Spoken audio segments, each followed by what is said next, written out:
häirekeskus, räägi mulle täpselt, mis juhtus. Kas sa oled praegu tema juures? Ta on teel, nad tulevad üles, ma hoolitsen selle eest. Verd oli nii palju, et kui sa talle otsa vaatasid, siis tundus, nagu tal poleks üldse riideid seljas. Kuule, sa ei taha, et see oleks sinu viimane mälestus. Naine mõrvatakse külmavereliselt ja uurijad teevad kõik endast oleneva, et välja selgitada, kes oli vastutav. Kas need ähvardavad kõned või pigem jätke mu mees rahule. mis on hirmutavam, kui olla naine üksi kodus, kui keegi on nüüd sinu majas ja sa võitled oma elu eest.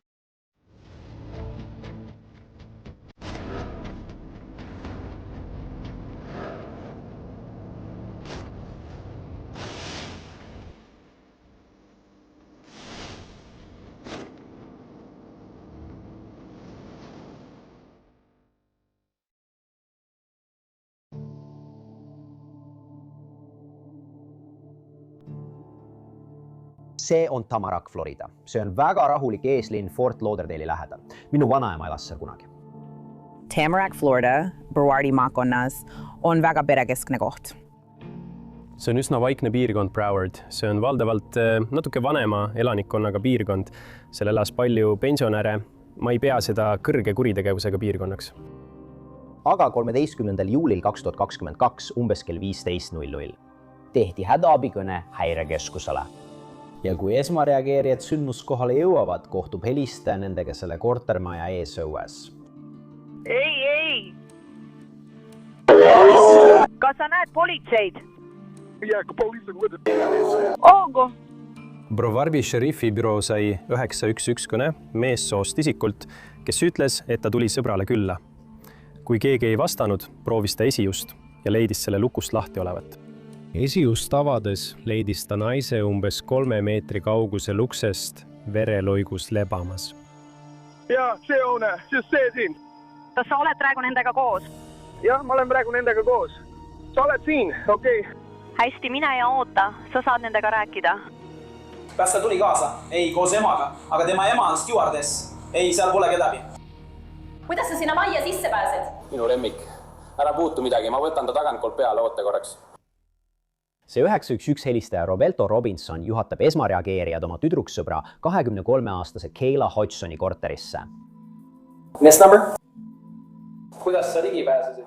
Mul ei ole ligipääsu, ma olen talle terve hommiku helistanud ja ta ei vastanud telefonile. Ja ma tulin siia esimest korda ning lihtsalt koputasin. Kui ma teist korda tagasi tulin ja nägin tema autot väljas, mõtlesin, et ta peab siin olema. Kuna siis tulin, koputasin väga tuvasti ja tal oli väike koer, aga ta ei vastanud. Ma proovisin usk ja avasin selle. Ta oli põrandal. Uks oli lupust lahti. Kas sa oled majas sees käinud? Jah, just käisin ja tulin lihtsalt ütlema. Sa ei näinud seal sees kedagi sellel hetkel? Korter asub 4-korruselises hoones. See on uuem kompleks. Korter asub teisel korrusel ja koridoride otsad olid välisõhule avatud. Tema telefon oli sõna otseses mõttes. See on nagu minu tüdruksõber.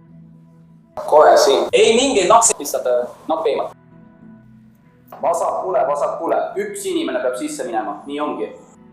Kui sisenete korterisse, siis ohver Kayla Hodgson laamas umbes 10 jalga esiukse seespool. Jah. Sa oled siin. Sa kuuled mind kohe, kui sisse lähed. Jah, ta on kohe seal. Ma ei taha, et see selline oleks. Tema ümber oli veri. Põrandal olid verised jäljed. Nad vaatasid ja kontrollisid magamistoad ja vannitoad üle. Ühes magamistoast leidsid nad Kayla koera, lahkusid korterist ja teavitasid mõrva uurijaid. Lõpuks saime meie kutse kohale tulla ja uurimine üle võtta.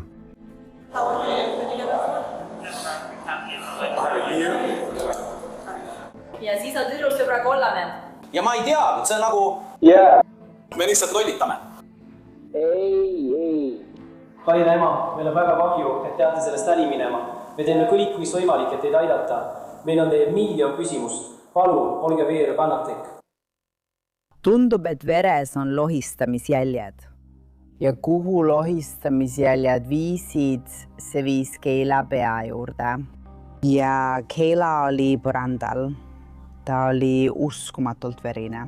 Verd oli nii palju, et kui sa teda vaatasid, siis tundus, et tal pole üldse riideid seljas, aga tegelikult oli tal hommikumantel seljas, kuid see oli täiesti verest läbi imbunud, nii et see nägi lihtsalt välja nagu veel rohkem verd. Jah, just nii, see saab olema. Machetega. Nad võtsid parameedikud, iskasid mind maha. Ma räägin rinnast. Keila sai umbes 36 erinevat torke või lõikehaava, millest enamik olid koondunud tema vasakule küljele, näole ja kaelale. Ta sai väga pika lõikehaava, mis kulges mööda tema näo külge alla.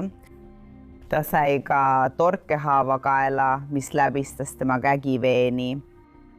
Oli selge, et nende vigastuste põhjal soovis see inimene Keila surma. Kohtuarst tuvastas, et surmaliik oli tapmine ja surma põhjuseks olid mitmed terariste haavad. Aga kes tahaks tappa Keila Hodgsonit?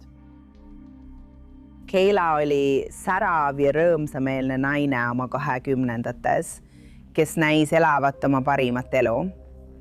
Tema perekond ja sõbrad armastasid teda väga. Keila töötas klubi lauateenindajana. Ta töötas ettevõttes nimega Bar Dolls. Ta töötas ka eraviisiliselt omal käel. Tal oli mitu erinevat töökohta, kuid ta töötas teenindussektoris klubi lauateenindajana, ettekandjana, teenindajana, baarmenina ning reisis palju New Yorgi ja Tamaraki vahet. Ta elas Tamarakis koos oma emaga ning neil oli emaga väga lähedane suhe. Keila, nii palju kui mina aru saan, pärineb armastavast perest. Tema ema Diane kirjeldas teda kui ilusat inimest, kes lihtsalt armastas elu. Oli noor 20-ndates, nautis igat hetke, reisis sõpradega ja koges elu täiel rinnal. Nüüd, kui korrakaitsed hakkavad kuriteopaika kindlustama, hakkavad Keila perekonnaliikmed korterisse saabuma.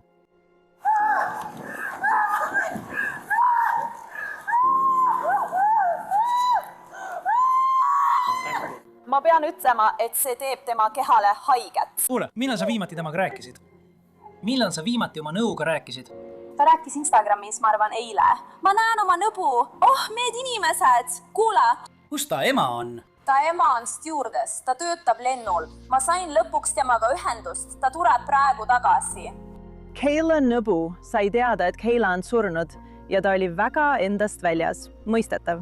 Kas sa kujutad ette, kui saad teada, et su sugulane on nii noore seas oma korteris surnud? Oh, Jumo, see on Ethan. Et üks.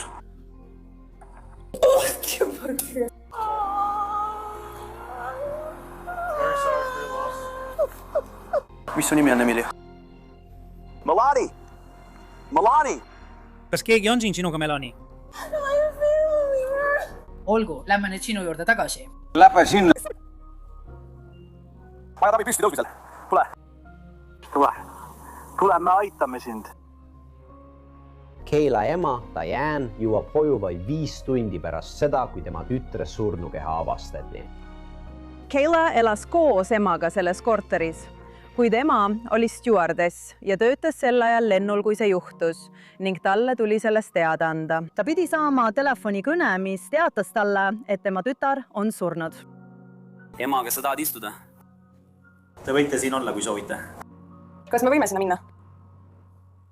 Seal on lihtsalt rohkem privaatsust.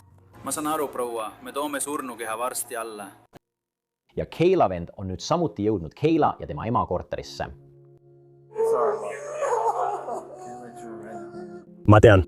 Vabandust, ma ei taha näha. Ma tahan lihtsalt seda näha. Härra, ta ei ole enam siin. On ta? Kus ta on? Kus ta on? Kas ma saan sind aidata püsti? Kui õiguskaitseorganid uurivad kuriteopaika ja hoiavad selle puutumatuna, peavad nad saama töötada ning pidid aitama pereliikme püsti ja ta eemale saatma, et nad saaksid jätkata Keila surma uurimist. Oh, jumal küll.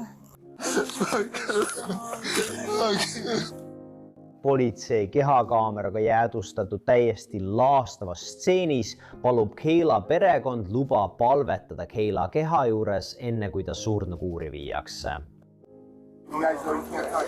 Me teame. Taevane isa, me alles õppisime, kuidas oma hinge elus hoida.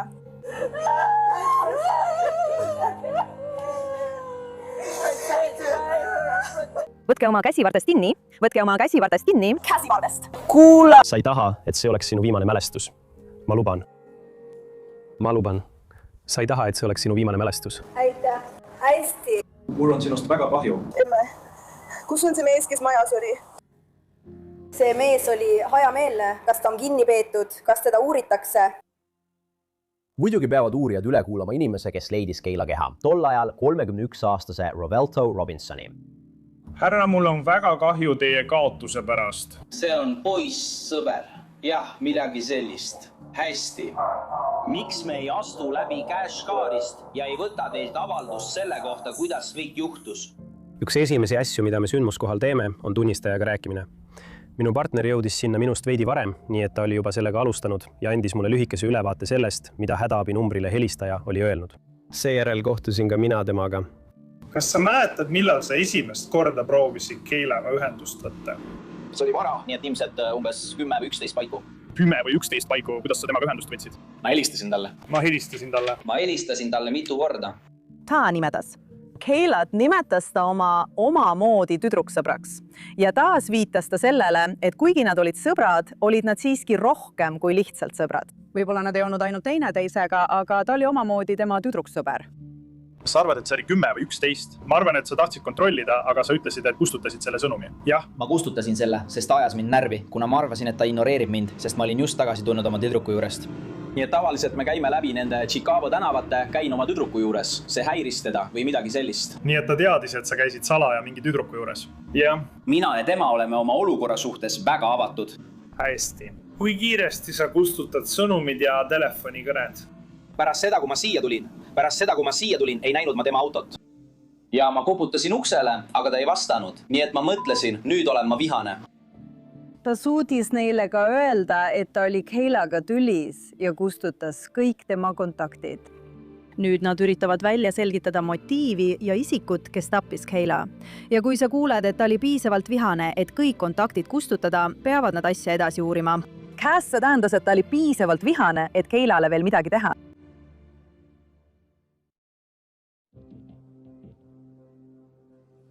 Kui sa talle varem helistasid, kas kõne läks otse kõnepostkasti või lihtsalt ei olnud levi? See ajas mind ka närri ja pani mind tema numbri kustutama, sest alguses telefon herises, aga siis äkki ei olnud enam midagi. Isegi automaatvastajat polnud, lihtsalt näitas kõne ebaõnnestus. Aga kui ma teiselt telefonit helistasin, siis telefon helises. See ajaski mind närvi. Rovelto Robinson räägib täpsemalt, kuidas ta Keila leidis. Ma ei tagunud ust nagu segane. Ma olin just valmis uksele koputama, aga siis kontrollisin ust, avasin selle ja ta oligi seal. Tema oli viimane inimene, kes Keilat oma silmaga nägi, enne kui ta korterist lahkus. Nii et Rovelto suutis anda ajajoone sellest, millal ta eelmisel õhtul Keilat tema korteris külastas. Nad kasutasid ka ajajoont sellest, millal ta Keilale helistas, et näidata, et see oli kindlasti periood, mida oli juba surnud. Kuigi veri Rovelto kätel on kindlasti kahtlane, jõudsid uurijad järeldusele, et ta sai vere kätele siis, kui ta üritas Keilale elustamist teha. Kui detektiivid rääkisid Roveltoga, ei tulnud talle pähe kedagi, kes võiks soovida Keilale midagi sellist teha.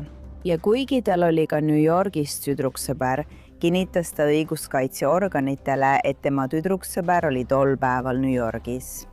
Ja et tema tüdruksõbral polnud kunagi Keilaga probleeme olnud ning ta ei teadnudki, et Keila olemas on.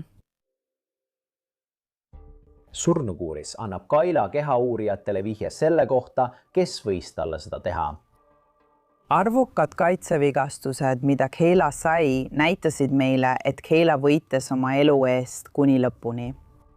Keilal olid kunstküüned ja mõned tema küüntest olid ära rebitud, kui ta oma elu eest võitles. Ja need küüned leidis samuti korteri seest. Torkehaavade arv, nende asukoht, asjaolu, et tal olid kaitsehaavad, ta võitles vastu. See tähendas, et ründaja, mõrvar, oli keegi, kes tegutses kättemaksu himuliselt. Tegelikult viitab selline kuritegu sellele, et see pandi toime vihahoos, kirehoos või hetke ajal. kuriteopaik ise on äärmiselt verine. On selge, et Keila korteris toimus mingisugune võitlus. Verepritsmeid oli saintele sigus. Ta oli ümbritsetud vereloiguga. Kuriteopaigale ei olnud jäetud ühtegi märgatavat relva. Me ei näinud ühtegi nuga, aga üks asi, mida me tol hetkel märkasime, oli suur klaasist vesipiip, mis oli katki ja asus osaliselt Keila all ja tema ümber. See oli suur klaasitükkide kogum. Hiljem korjasime selle kokku ja tuvastasime, et suur osa vesipiibu klaaspudeli varreosast oli sündmuskohalt puudu. Ja Keila koer annab uurijatele veel ühe vihje. Keilal oli väike koer, tema nimi oli Dior. Hädaabikõnetegija ütles, et üks esimesi asju, mis talle kummaline tundus, oli see, et kui ta uksele koputas, siis tundus nagu koer oleks peaaegu varutoas luku taga olnud. Lõpuks leitakse koer varutoast. Uks oli kinni vajunud. Üks asi, mida sa märkasid, oli see, et koeral oli verd käppadel, mis andis meile mulje, et ta oli ilmselgelt rünnaku ajal väljas ja keegi oli ta pärast seda ukse taha pannud ning ukse sulgenud. Esmapilgul ei paista Keila korteris midagi silma, mis viitaks võimalikele kahtlusalustele. Seega peavad uurijad pöörduma valvekaamerate salvestiste poole, kõikide salvestiste poole, mis on olemas Keila korteri välispiirkonnas. Sellel on ring. Sellel on kaamera ka. Kuriteopaiga töötlemise ajal läksid detektiivid kortermajja ja hankisid valvekaamerate salvestised. Hoone jaoks, kus Keila elab, ja ka selle hoone jaoks, mis oli kohe Keila hoone kõrval.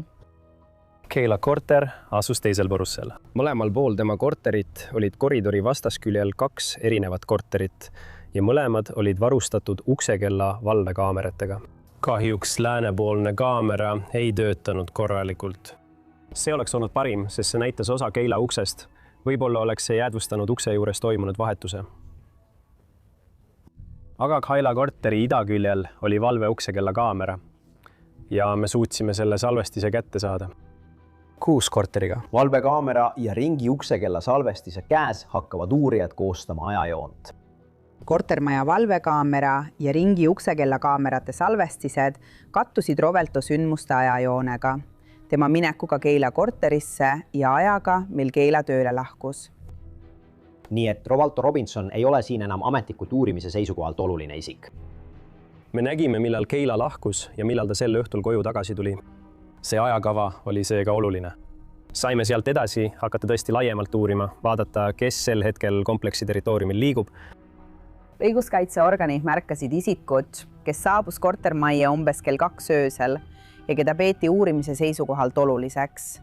Ja see naine kandis tumedaid riideid, nokamütsi, COVID-maskiga ning tal oli kaasas ka Shake Shacki toidukott. Seal oli mustanahaline naine, kes kandis kõike musta. Tal oli peas New York Yankeesi müts, mustad püksid ja must jakk. Ja ta lihtsalt näis seal ringi uitavat. Ta käis treppidest üles alla, liikus koridorides edasi-tagasi. Umbes kella 2 öösel kuni kella 4:45 hommikul. See sama inimene liikus Keila hoonest kõrvalasuvasse hoonesse. Nad nägid, kuidas see inimene vaatas postkaste ja liikus kahtlaselt ringi. See juba iseenesest keegi kell 4 hommikul. Korteri jälgimine on kahtlane. Aga kui lisada sellele veel ilmne maskeering, et inimest ei tuvastataks. Lõpuks suutsime tema liikumist mitmes eri kohas jälgida. Tema liikumised ja käitumine tekitasid tema suhtes tõsiseid kahtlusi. Pärast seda, kui Keila koju jõuab, näeme kahtlusalust veel korra, kui ta kõnnib üsna kiiresti teise hoone juurest Keila korteri poole. Aga ta hakkas järsku kiirustama ja see juhtus minuti-paari jooksul pärast seda, kui Keila koju jõudis.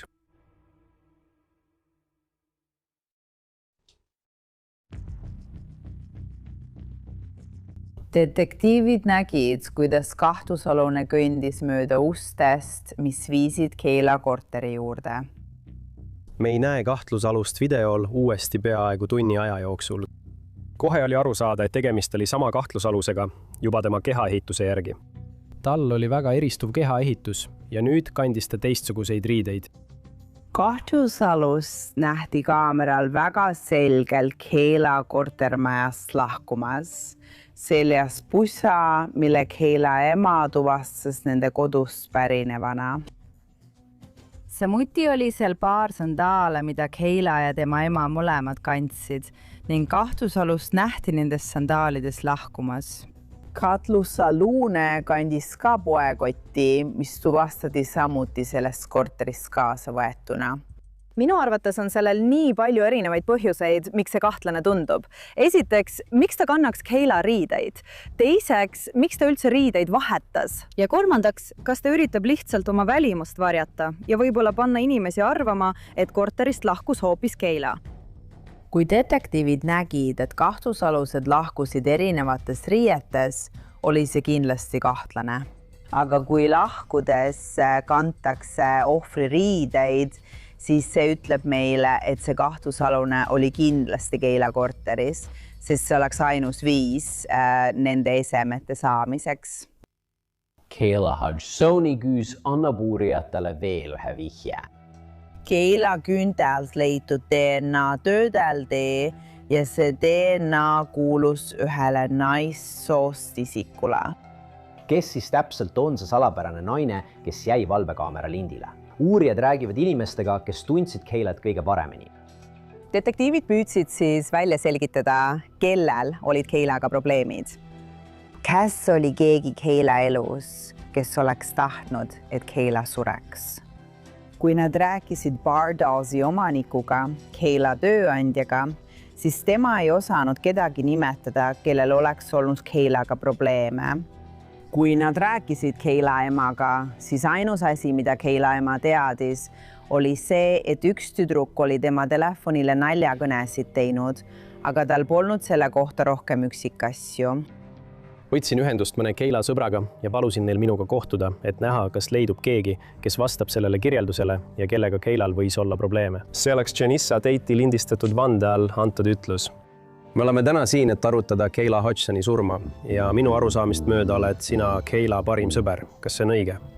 Hästi. Ja sa mainisid enne lindistamist, et te mõlemad olite hiljuti New Yorgis 6. juulist kuni 9. juulini. Kas see on õige? Ja millal oli viimane kord, kui sa tegelikult Keilat nägid? 9. Janissa Tate oli Keila parim sõbranna. Nad olid lahutamatud. Nad töötasid koos Bardalsis.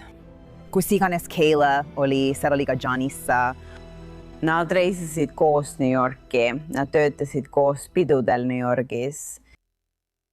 Minu arusaamise järgi käis Keila kohtamas ühe kutiga nimega Rivalto Robinson, kellel oli siin Floridas tüdruksõber. Kas sa tunned teda nime all Rivalto? Belt. Belt, okei. Ma olen kuulnud mitmeid nimesid. Velt, okei. Peal V, kellega veel Keila kohtamas käis, olgu need poisid või tüdrukud, treener. Oli üks poiss nimega Shakure. Oli üks poiss nimega Terence. Okei, kas ta on pärit New Yorgist või Browardist? Terence elab New Yorgis.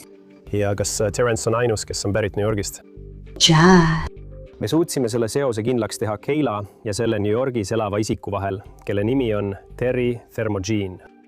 Keila suhe Terry Thermogeniga näis olevat selline, kus iga kord, kui Keila oli New Yorgis, viis Terry, kellele Keila meeldis, Keila õhtusöögile. Kui Terry Thermogene kunagi Lõuna-Florida piirkonnas viibis, said Keila ja Terry kokku õhtusöögiks. Kui nad ei olnud samas linnas, saatis Terry Keilale toitu.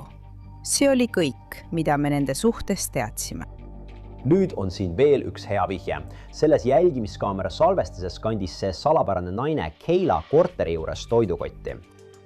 Terence New Yorgis. Ta saatis toitu Uber Eatsiga. Seega on loomulik eeldada, et kui keegi toimetas Floridas kell 4 hommikul toitu, võis see olla Uber Eats. Me teame, et Terence'il on tüdruksõber. Õige. Ta ise ei tunnista seda tüdruksõpra, aga jah, tal on tüdruksõber. Nii palju, kui sina tead, kellega tal on probleeme? Kas keegi ahistab teda, segab teda? Kas on keegi, kellega tal on käimasolev konflikt? Ainus inimene, kellega tal kunagi on olnud käimasolev konflikt, sest Keila ei tülitse kellegagi, ei mehe ega naisega. Ta lihtsalt ei tegele sellega. Tavaliselt ta lihtsalt ignoreeriks seda, aga see oleks Terence'i tüdruksõber. Lausa esimesel päeval, kui nad kohtusid, kirjutas ta talle Instagramis. Ja mis probleem nende vahel oli?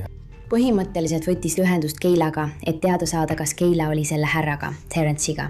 Mul on ekraanipilt nende sõnumivahetusest, kui ta talle kirjutas. Nad mõtlesid lihtsalt seda päeva. Miks see tüdruk talle kohe kirjutab? Täpselt seda Keila mõtleski. Ja kui Keila kirjutas sellele härrale ja küsis, et sul on ju tüdruksõber, miks sa mulle sellest ei rääkinud, siis ta eitas seda. Ta ütles, et tal ei ole tüdruksõppja, ta ei tea sellest midagi, tal on ainult endine. Ta väitis, et see on tema endine, nii et Keila jätkas temaga suhtlemist. See on ilmselgelt väga segane olukord ja uurijad teevad välja selgitama, kes kellega käib ja kes täpselt kirjutas Keilale sõnumit Terence'i kohta. Kuidas see tüdruk Keilast teada sai? 29. kuupäeval töötasime mina ja Keila ühel peol. Nii et sellele peole, kus me New Yorgis töötasime, nad tulid. Kui sa ütled naad, siis sa mõtled Terencet ja siis Terencet koos oma sõpradega. Nii et me näeme nüüd tagasi sinna ja Keila ja tema saavad omavahel hästi läbi. Ta võtab oma sõrmuse ära ja paneb selle Keila sõrme. Nii et nüüd kõik sõbrad, kes seal ümber on, salvestavad videoid ja muud sellist ning üks neist filmib Keilat ja sa näed sõrmust tema käel. See on nagu tõeliselt eriline sõrmus või? See on suur. Ma arvan, et mul on sellest video väga suur eristuv sõrmus. Keila tantsib ja sa näed sõrmust ning Keila on nagu koos sõrmusega. Tead küll, ta ei pea seda millekski eriseks. Järgmisel päeval saavad nad tüdruksõbrad sõnumi. Nii et ekraanipilt sisuliselt küsib Keilalt, kas ta on nüüd selle kutiga koos. Õige. Aga Keila ei vastanud sellele. Ei. Ta vastas alguses 2 esimesele. Tead küll, nagu, sest tüdruk võttis ühendust ja ta oli nagu, mille kohta? Ja siis ta oli nagu, see patsidega tüüp, kas ta üritas sinuga rääkida või te räägite omavahel? See patsidega tüüp on Terence. Ja siis, loomulikult, Keila ei vastanud. Siis ta helistas sellele tüübile ja oli nagu, tead, üks tüdruk kirjutab mulle, see on sinu tüdruksõber, nad käisid õhtusöögil. Ja kui nad järgmisel päeval õhtusöögile läksid, siis järgmisel hommikul kirjutas ta talle jälle. See, et sa ei vasta, see võid olla naine. Oluline on see, et kui te tõesti suhtlete ja koos aega veedate, siis ma tahan, et sa teaksid, et ma ei lase kummalgi teist kergelt pääseda. Tema profiili ülaosas on temast pilt. Ja, see on tema. Shaki nime all on kirjas Sakina. S-E-K-I-Y-N-E. Ogu. Kuidas me teame, et ta on seotud Terence'iga, see Sakina? Kuidas sa tead, et ta räägib Terence'ist? Tema lehel on Terence'it igal pool näha. Me teame, et tal oli New Yorgis tüdruksõber Sakina Thompson ja mingil hetkel sai Sakina teada Keila olemasolust ning nende vahel vahetati sõnumeid. Aga nii palju, kui mina Keila poolelt nägin, polnud seal mingit vapustavat uudist, et okei, ära enam Terriga räägi, ta jätkas oma elu tavapäraselt. Sakina elas New Yorgis ja töötas küünetehnikuna. Sakina uskus, et tema ja Terry on koos. Tüdruksõber, poissõber, küsimusi polnud, kahtlust polnud, nad olid koos. Keila parim sõbranna Janissa paljastab samuti veel ühe olulise aspekti Keila ja Sakina suhtusest. Eelmise kuu alguses kiusati teda naljakõnedega. Ja nende naljakõnedega, mida öeldi, kas need olid ähvardavad kõned või pigem... Jäta mu mees rahule. Keila vastas telefonile ja ta vandus, et see oli keegi New Yorgist, sest inimene ükes telefonis dead ass. Ja see on midagi, mida New Yorgi inimesed ütlevad. Ja see oli alati sama tüdruku hääl? See oli alati sama hääl, jah. Ta ütles, et nad olid umbes minuti täiesti vait. Siis pidin ma karjuma tere, et nad üldse vastaksid. Nagu mis asja? Ja lõpus ütles ta, sa tead ju, et sa oled FX. Ma olin nagu, jah, ma tean, ütle midagi muud. Siis see tee jäi vait.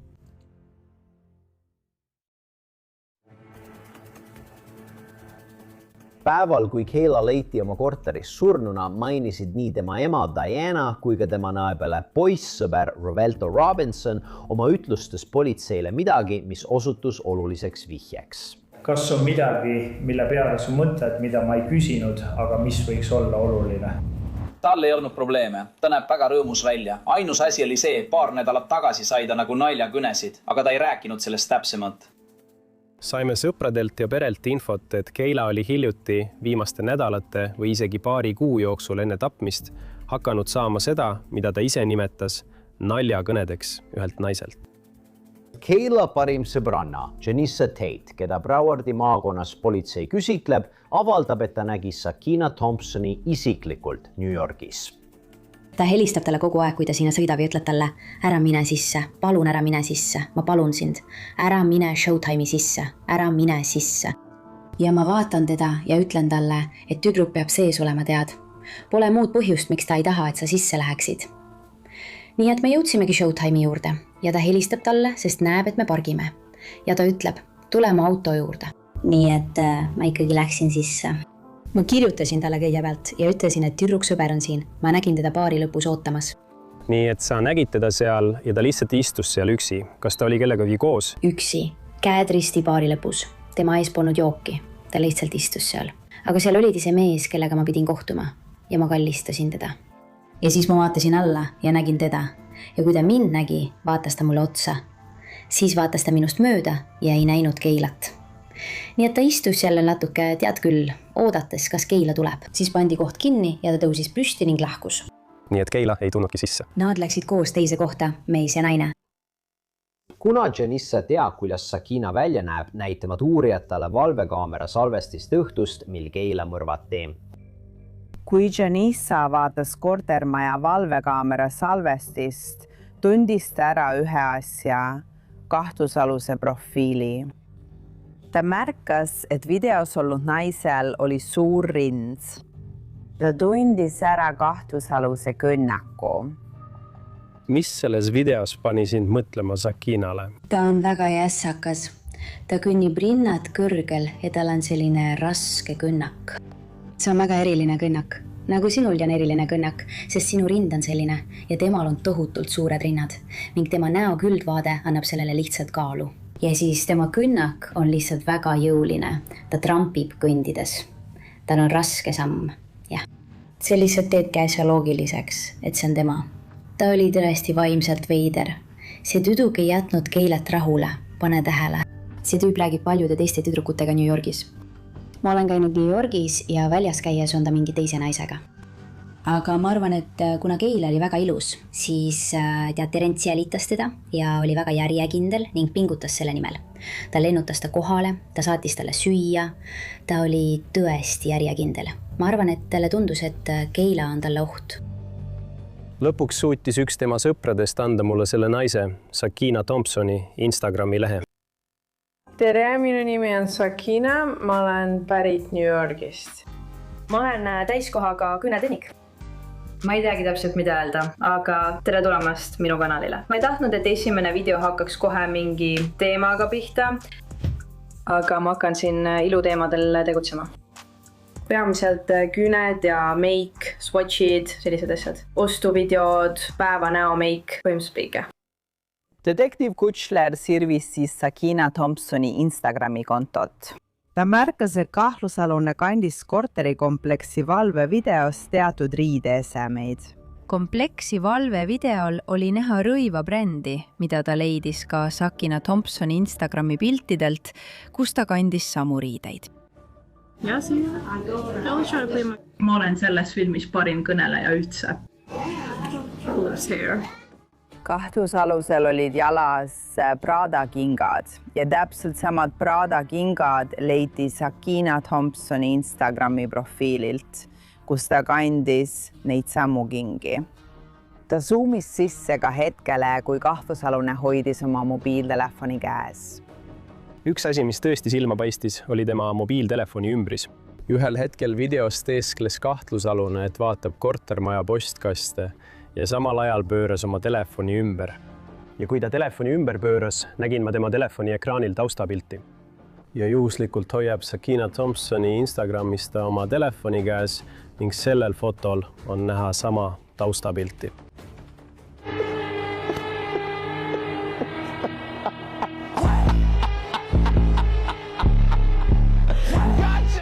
Sakinal oli üsna tugev kohalolek sotsiaalmeedias ja ta postitas sinna asju oma suhte kohta, sealhulgas suhtest Terryga. Ja see ei pruugi olla ebatavaline, aga nendes suhetes oli natuke mürgisust. Ma ei hakka valetama. Mulle meeldib flirtida lihtsalt selleks, et näha, kas mul on see veel olemas.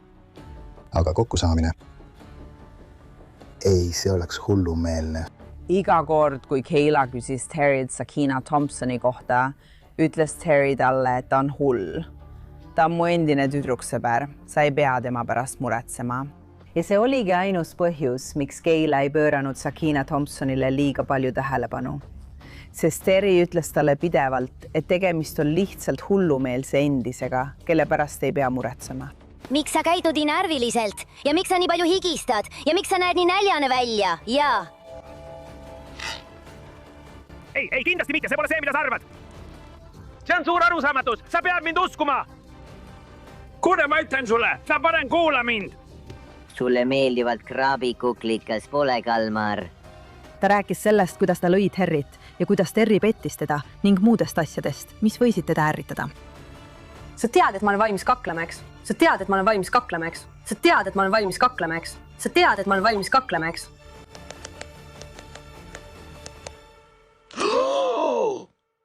Uurijad tuvastasid telefoninumbri WhatsAppi sõnumite põhjal, mille Janisse neile andis. See mobiiltelefoni number kuulus samuti Sakina Thompsonile. See võimaldas mul saada läbiotsimisluba tema varasemate mobiiltelefoni andmete saamiseks, mis aitasid tõestada, et ta viibis Lõuna-Floridas Kayla Hodgsoni mõrva ajal. Detektiiv Ian Kuhler suutis kindlaks teha, et Sakina Thompson oli reisinud New Yorgist Fort Lauderdale'i enne mõrva. Ma mõtlen, et ma ei hakka nende lehte vaatama, ma vaatan teie lehte. Varahommikul, umbes kell 1 öösel, 13 juuli varahommikul liikus see mobiiltelefon Kayla Hodgsoni elukoha piirkonda. Jäi sinna mitmeks tunniks ning lahkus umbes kell 6 hommikul, naastes hotelli, mille kohta me lõpuks avastasime, et Sakina Thompson oli sinna toa broneerinud. Ja see oli oluline, sest me suutsime selle sobitada hilisema videoga, mille saime Kaila korterikompleksi väljast, kus oli näha, kuidas kahtlusalune võeti sõidujagamisautoga peale ja viidi tagasi tema broneeritud hotelli. Videovalve aeg kattus täpselt mobiiltelefoni andmetega, mis näitasid samuti telefoni liikumist. Nii et me teadsime, et inimene, keda me näeme sellel valvekaamera salvestisel liikumas Kayla Hodginsi elukohast hotelli, oli Sakina Thompson. Ja siis jõuame jälle selle toidukotini, mida see salapärane naine valvekaamera salvestisel kandis. Kui Sakina Thompson hotelli sisse registreerus, oli ta tellinud kiirtoitu kohalikust söögikohast ja selle sama koti tõi ta kuriteopaigale. See info ja tõend, et ta kandis just seda kotti, andsid meile mulje, et võib-olla kasutas ta seda pettemanöövrina, et teeselda toidu kohale toimetamist keegi toob süüa hilja öösel, sest seda me teame. Sakina Thompsoni poissõber Terry Dermogen oli varem saatnud Kaylale pärast tööd hilja õhtul mobiili kaudu tehtud toidutellimusi. Kui Kayla vaatab ukse läbi välja ja näeb seda naist seal seismas kiirtoidukotiga, siis mulle jääb mulje, et ta võis seda kasutada selleks, et püüda tema usaldust võita ja panna teda ust avama. Sakina oli kogu selle pettusplaani ette planeerinud. Ta lõi isegi võltsitud sõidujagamise konto, et oma isikut varjata. Sakina Thompsoni kasutatud sõidujagamiskontod loodi mõlemad erinevate nimede all samal päeval mõne minuti jooksul, kuid mõlemad olid vale nimede all. Sakina Thompson kasutas neid väljamõeldud sõidujagamise kontosid, et jõuda mõrvapaika ja sealt lahkuda. Seega usuvad uurijad, et digitaalandmete, sotsiaalmeedia postituste ja valvekaamera salvestiste kombinatsioon viitab kõik ettekavatsetusele. Me teame, et Sakina ja Terry vahel on suhe, samuti Terry ja Kayla vahel. Me teame, et minevikus on olnud halba verd, kus on vahetatud sõnumeid. Ja Kayla oli just New Yorgis olnud ning me teame, et tal oli seal olles kontakt Terryga. Parim, mida me teada saime, oli see, et Sakina oli kuulnud, et Terry oli Kaylat näinud. See oli 9. juulil. Ma lähen, võtan endale relva ja tulen tagasi ning panen selle käima. Nii et 10. juulil broneerib Sakina Thompson oma lennu. 12. juuliks on ta juba siin Lõuna-Floridas. Üks asi, mis siin esile kerkis, on kavatsus. Keegi lendab New Yorgist kohale, broneerib hotelli. Nii lühikese aja jooksul, 9. juulist kuni 12. juulini, oli see kõik juba ette planeeritud. Sul oli küllaldaselt aega oma tegude üle järele mõelda. Keegi tuleb kohale, isegi kui hetke emotsioonis oled 3 tundi lennukis, oled nüüd hotelli broneerinud. Sa oled nüüd Lõuna-Floridas. Sul on aega oma otsust muuta.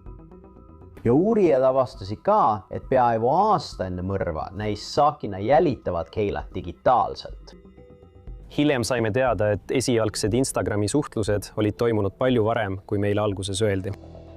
Janissa esitas ekraanipilte, mis seda näitasid. Umbes aasta enne Kayla mõrvamist. Sakina Thompson võttis Kaylaga ühendust tema Instagrami kontol ja palus Kaylaga rääkida ning soovis, et Kayla talle helistaks. Ja sel hetkel blokeeris Kayla Sakina Thompsoni ega vastanud kunagi tema sõnumitele. Mõni kuu hiljem, kui Keila Terryga sõnumeid vahetas, nägi Sakina Thompson kuidagi neid sõnumeid. Ja nüüd oli tal Keila telefoninumber ning ta kirjutas Keilale uuesti, saates ähvardavaid sõnumeid, sõimates teda ja öeldes talle, et ta Terryga jamab. Ja taas blokeerib Keila ta. Mõni kuu hiljem saadab Keila Terrile sõnumi ja seekord tundub võttis Sakina Thompson Terry telefoni ja vastas Keilale Terry telefonilt. Ja see oli ainus kord, kui meil oli tõendeid selle kohta, et Keila kunagi Sakina Thompsonile tagasi kirjutas. Sakina Thompson saatis Keilale pildi, kus Sakina ja Terry on voodis ja suudlevad. Ja kui ta selle pildi saatis, olid pildiga kaasas sõnad, mis sisuliselt ütlesid Keilale, et meil on siin kõik hästi. Ja Keila vastas Sakina Thompsonile, saates sõnumi Terry telefonile. Sa lihtsalt armastad suudelda neid huuli, mis on mu B-sõna küljes. Pärast seda Keila lõpetas suhtlemise. Uurijatel on nüüd teooria selle kohta, mis tegelikult juhtus hommikul, mil Keila mõrvati. Me teame, et varsti pärast seda, kui Keila oli tööle lahkunud, saabus Sakina Thompson umbes kell 1 öösel korterikompleksi juurde. Järgmised 3 tundi veedab ta selle korterikompleksi ümbruses ringi kõndides. Viimane video, mis meil Keila Hodgsonist on, näitab teda koju kõndimas pärast ilmselt pikka ööd, mil ta oli jalgadel ja rääkis inimestega. Tema liigutustest on näha, et ta on lihtsalt väsinud ja ilmselt rõõmus, et saab koju. Tema meelest on ta kodus ja turvaliselt. Varsti pärast seda näeme, kuidas Sakina tormab korteri poole, kuhu Keila just sisenes. Kuidas Sakina sellesse korterisse pääses, me ei tea täpselt. Aga mida me kindlalt teame, on see, et mingil hetkel avati korteri välisuks, tõenäoliselt Keila poolt, et näha, kes ukse taga on. Ja kohe selle välisukse juures näeme tõendite põhjal, et seal toimub rüselus ning seinad saavad kahjustada. Seintele satub verd. See liigub tegelikult mööda koridori veidi vasakule. Keila võitles selles korteris oma elu eest. Mis võiks olla hirmutavam, kui olla naine üksi kodus, kui keegi on nüüd sinu majas sees ja sa võitled oma elu eest. Vere hulk, isegi pärast seda, kui teda oli bussitatud, näitab, et ta üritas endiselt võidelda ja liikuda. Kui rünnak liikus veidi korterisse sisse, siis lõpuks jõudis see ikkagi tagasi välisukse juurde. Võib-olla ta üritas kahtlusalust välja saada, teda välja lükata, temaga võidelda. Aga mingil hetkel olid saadud vigastused lihtsalt liiga tõsised. Keila jäi lõpuks välisukse taha lebama.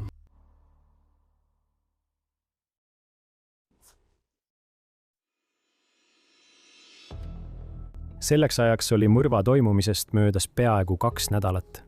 Välja anti vahistamismäärus. Ma reisisin New Yorki Queensi piirkonda, et leida Sakina üles NYPD ja USA marsalite abiga. Ja lõpuks võeti ta vahi alla 3. augustiks 2022. Tema käekotis oli lennupilet, millega ta lahkus Lõuna-Floridast. Sakinale esitati lõpuks süüdistus 1. astme mõrvas. Sakina ei rääkinud meiega kunagi. Ta kasutas oma õigusi ja tal oli advokaat, kes teda esindas, nii et meil ei olnud kunagi võimalust tema lugu kuulda. Kui Sakina võeti New Yorgis vahi alla, jäi ta sinna 3. augustist kuni 18. oktoobrini. Ta anti Browardi maakonda väl ja kuriteopaive eksperdid said tema DNA-d võtta. See DNA esitati analüüsiks ja kinnitati, et Keila Hodgsoni küüne alt leitud DNA kuulus tõepoolest Sakina Thompsonile. Süüdistajana ei tohi me süüdistatavatega rääkida. Ainus viis, kuidas me saame aimu nende mõtetest, on kasutada kõiki tõendeid, mis meil olemas on. Ja need tõendid, mis mul olemas olid tema Instagrami andmed. Nii et ma uurisin neid andmeid. Ma nägin, kuidas ta suhtles teiste naistega, keda ta kahtlustas Terryga suhtlemises. Ma nägin, millist eluviisi ta püüdis näidata, et elab. Ja ma kasutasin seda, et end kohtuprotsessiks ette valmistada.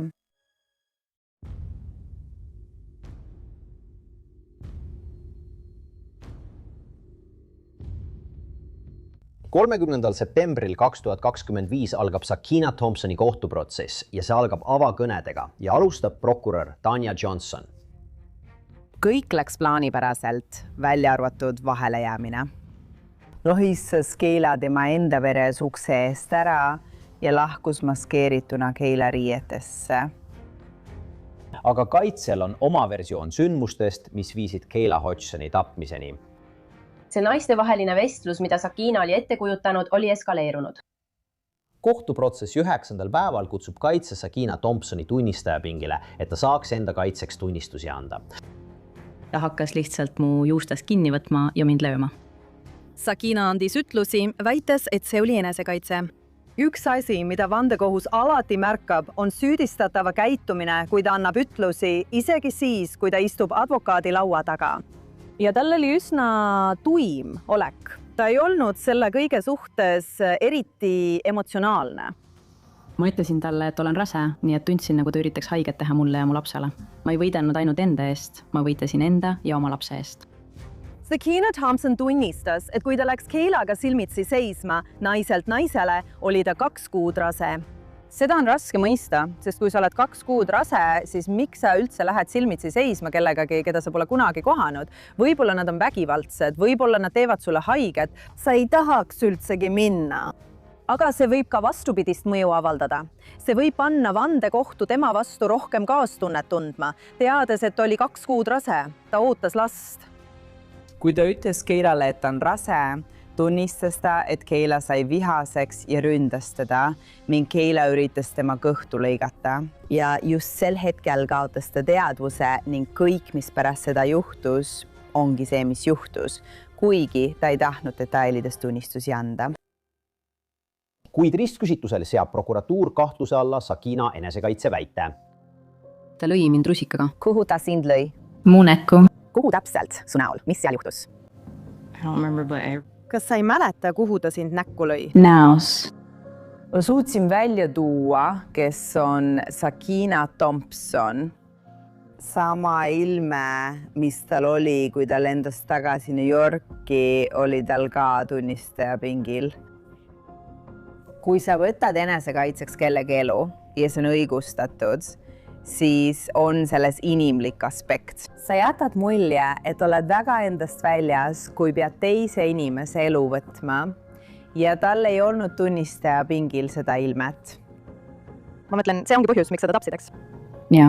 Sa ei tapnud teda sellepärast, et ta sinuga võitles? Ei, ma tapsin ta sellepärast, et ta võttis vesipiibu klaasi, lõikas mind sellega ja vigastas mul kõhtu. Ta üritas seda näidata nii, nagu oleks ta lihtsalt väga mures oma sündimata lapse pärast. Aga pärast seda väidetavat rünnakut, kus Kayla lõikas seda kõhust, ei läinud ta kunagi arsti juurde abi otsima. Ta ei läinud kunagi haiglasse, ta ei rääkinud midagi sellest, mida ta pärast seda tegi, mis oleks kooskõlas sellega, et keegi oleks kõhust lõidatud. Pärast lõppsõnavõtteid läheb vandekohus arutama. Kui vandekohtunikud läksid arutama, olin ma alati perekonna pärast närvis, sest minu peamine prioriteet on, et nemad saaksid õiglust ja õiglus saabub ainult süüdimõistva otsusega. Vandekohus tuleb pärast 1-tunnist arutelu tagasi oma otsusega ja leiab, Sakina Thompson on süüdi Kayla Hodgsoni esimese astme mõrvas. Kui otsus tuli, tundsin tohutut kergendust ja olin Kayla ema üle väga õnnelik. Enne kui kohtunik kuulutab ametlikult välja Sakina Thompsoni karistuse, esitasid Kayla sõbrad ja perekond oma avaldused kuriteo mõjust. Tere pärastlõunat, kohtunik! Põhjus, miks me täna siin oleme, on see, et kõigepealt tahan, et te vaataksite ja näeksite, kui palju inimesi tõesti armastad minu õde. Neid on veel palju rohkem ja sinu kohta ma seda öelda ei saa. Selline armastus ja toetus ei kao kunagi. Kogu oma ülejäänud elu pead sa iga päev peeglisse vaatama, kahetsema oma otsuseid ja mõtlema, kui rumal sa oled. Ma loodan, et kõik su ööd on täidetud. Kahetsuse ja üksindusega, sest sa ei saa enam kunagi oma perekonda näha ega kallistada. Mina olen Melanie, Kayla bioloogiline nõbu ja südames tema suur õde. 13. juulil umbes kell 3:30 sain telefonikõne, et Kayla leiti oma kodus surnuna. Esimene küsimus, mille ma jumalalt küsisin, kui ma põrandal pisarates lamasin, oli, kes teeks Kaylale midagi sellist? Teate, Kayla oli selline inimene, keda elus ei kohta 2 korda. Tal oli nii särav hing. Iga tuba, kuhu ta sisenes, lõi särama nagu Times Square uusaasta ööl. Keske andis sulle õiguse tulla tema poju ja temaga nii teha. Ütle mulle, mida sa mõtlesid iga kord, kui otsisid Instagramis One Princess K? Sa oled näinud ilusat tüdrukut suurepärase kehaga, särava iseloomuga, täielikku vastandit sellele, mida sa näed, kui peegli ees seisad. See tapis sind seestpoolt. Sa tahtsid tema nägu kahjustada. Aga tea seda, et kui Keila oleks elus, oleks ta isegi nende armidega näol ikka olnud kõige ilusam tüdruk ruumis. Ta oleks olnud palju kaunim, kui sina kunagi olla võiksid. Su mõistus on nii viltu, sest ainus inimene, kes kogu sellest olukorrast kasu sai, oli Terry. Lõpuks sai ta sinust lahti. Nüüd saab ta oma elu nautida, ilma et peaks kunagi muretsema sellepärast, et sa jälitad mõnda teist naist, kes talle võiks huvi pakkuda või ründad teda taas mürgiselt. Ma palun nüüd kohtunikult, et ta annaks mu perele rahu, mida me väärime, ja paneks sind ülejäänud sinu väärtusetuks eluks vangi ilma tingimisi vabastamise võimaluseta. Pärast seda, kui Kaila lähedased olid oma emotsionaalsed avaldused esitanud, oli kohtunikul ka endal paar sõna öelda. Ma usun tõesti, et süüdistatava kuritegu oli selles konkreetses olukorras jõhker, selle poolest, kuidas ta ohvri üles otsis, üles leidis, kohale ilmus ja seejärel tappis. Ja sellega mõistab kohus Preli Thompsoni eluks ajaks vangi. Florida kriminaalkaristuse seadustiku kohaselt tähendab see ilma tingimisi vabastamiseta. Ja ta veedab ülejäänud elu vanglas. Tema perekond ja sõbrad tulid kohtuprotsessile riietatuna Keila lemmikvärvi riietesse. Ja kui karistuse määramine kätte jõudis, olid neil kõigil ühesugused särgid seljas. Mul oli alguses peale alati selge, et Keilat armastati väga, teda igatsetakse väga ning tal oli palju sõpru ja perekonna toetust. Suur tänu. Tänaseks on kõik.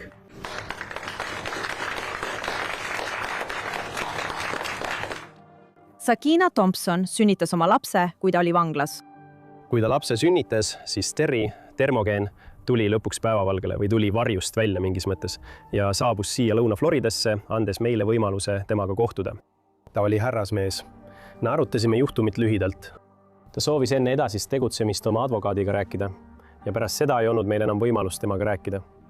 Ta võttis lapse enda hoolde. On lihtsalt nii kurb mõelda, et selle noore naise elu, kes alles astus täiskasvanu ikka, kustutati, sest teine naine tundis end tema tõttu ohustatuna. Ma olin rahul süüdimõistva otsusega, aga sellises asjas pole mingit rõõmu. Teate, Sakina Thompson peab nüüd ülejäänud elu vanglas veetma.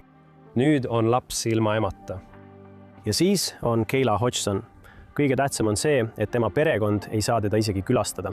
Süüdimõistmises pole mingit rõõmu, eriti sellises juhtumis nagu see.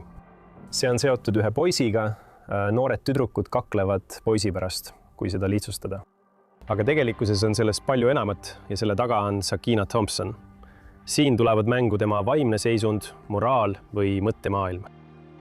On väga kurb näha, et selline elu on nii noorelt traagiliselt kaotatud, täiesti ilma põhjuseta. See kõik oli tühja pärast. Keila ei kujutanud Sakina Thompsonile mingit ohtu, kellel on Terryga suhe kaugel New Yorgis. Ja minna nii kaugele, et siia lennata ja kedagi tappa. Ma mõtlen, see on väga hirmutav, et selles maailmas on inimesi, kes on võimelised midagi sellist tegema. Ja Keila ei väärinud seda, mis temaga juhtus, eriti oma enda koduturvalisuses.